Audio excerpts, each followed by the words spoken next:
nahihiga ka, hindi niya nakikita ako nung naglaban ng 1 month na damit namin. Tapos yun, sasabihin sa akin, yung sinama hindi masasaktan, hindi ba? Sorry guys, emotionally ni Bakla. Yung makakapasok naman po ko sa, sa Money Squad. Ito po ang aking intro. Abangan nyo. Ariela Teresa, okay na?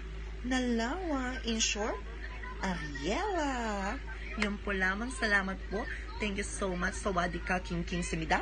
Ako po ay nangangalangaling po na ipasok nyo po sa Money Squad. Sana tulungan nyo po ako. Ako po ay nagpapatulong sa mga taong malapit sa akin sa puso at sana po ay kami ay pagpalahiin na ako po ay makakapasok sa Money Squad. Thank you so much and sana tayong lahat makapasok sa Money House. Hindi lang po ako, kayo din ay pinapangangaling ko. Palagi kong pinapangalangin na ako po ay makapasok sa Money House. Sana po ay pagpalahin. Thank you so much po. Baka alam na po, ako po si Ariela Teresa. Okay na, Nalawa. In short, Ariela. Thank you so much.